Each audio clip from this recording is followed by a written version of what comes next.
എല്ലാ കുഞ്ഞു കൂട്ടുകാർക്കും സ്റ്റോറി ഫോളിയോയിലേക്ക് സ്വാഗതം. നമുക്ക് ഇന്നത്തെ കഥ കേട്ടാലോ? പണ്ടൊരിടത്ത് ഒരു കർഷകൻ ഉണ്ടായിരുന്നു. അയാൾക്ക് 3 മക്കളായിരുന്നു. അവർ വളരെ മടിയന്മാരായിരുന്നു. അവർ തൻ്റെ അച്ഛനെ കൃഷികാര്യങ്ങളിലൊന്നും സഹായിക്കാതെ അങ്ങനെ മടി പിടിച്ചിരിപ്പായിരുന്നു. തൻ്റെ കാലം കഴിഞ്ഞാൽ തൻ്റെ മക്കൾ എങ്ങനെ ജീവിക്കുമെന്നോർത്ത് കർഷകൻ ദുഃഖിതനായിരുന്നു. വർഷങ്ങളേറെ കഴിഞ്ഞു. കർഷകന് വയസ്സായി, മരണാസന്നനായി കിടപ്പുമായി. അപ്പോൾ അയാൾ തന്റെ മക്കളെ അടുത്തേക്ക് വിളിച്ചു.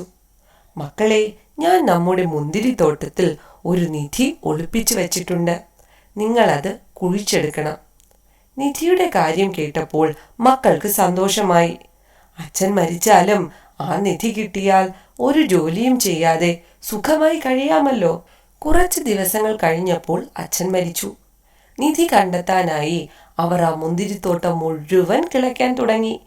അവർ മണ്ണെല്ലാം ഇളക്കി, പക്ഷേ നിധി ഒരിടത്തും കണ്ടില്ല. അവർ തോട്ടം മുഴുവൻ കുഴിച്ചതിന് ശേഷം നിരാശരായി. അപ്പോൾ അവർക്കൊരു ബുദ്ധി തോന്നി. ഇത്രയും കഷ്ടപ്പെട്ട് കിളച്ചതല്ലേ, നമുക്ക് കുറച്ച് മുന്തിരിവള്ളികൾ നട്ടാലോ? അങ്ങനെ അവർ മുന്തിരിവള്ളികൾ നട്ടു. ആ വർഷം തോട്ടത്തിൽ നിറയെ മുന്തിരിപ്പഴങ്ങൾ ഉണ്ടായി. അവർക്ക് ആ മുന്തിരി വിറ്റ് ഒരുപാട് പണം കിട്ടി. അപ്പോഴാണ് അവർക്ക് ആ സത്യം മനസ്സിലായത്. അച്ഛൻ പറഞ്ഞ നിധി മറ്റെവിടെയുമില്ല. കഠിനാധ്വാനം ചെയ്തതിലൂടെ കിട്ടിയ ഈ ഫലമാണ് ആ നിധി. അവർ മടിയന്മാരായിരുന്നത് വിട്ട് നന്നായി അധ്വാനിക്കാൻ തുടങ്ങി. കൂട്ടുകാരെ, കഠിനാധ്വാനമാണ് യഥാർത്ഥ നിധിയെന്ന് ഈ കഥയിൽ നിന്നും കൂട്ടുകാർക്ക് മനസ്സിലായില്ലേ? കഷ്ടപ്പെട്ട് ജോലി ചെയ്താൽ നമുക്കെപ്പോഴും നല്ല ഫലം ലഭിക്കും.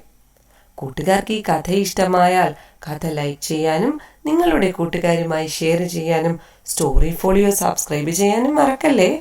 അടുത്ത് മറ്റൊരു കഥയുമായി കാണും വരേക്കും ഗുഡ് ബൈ.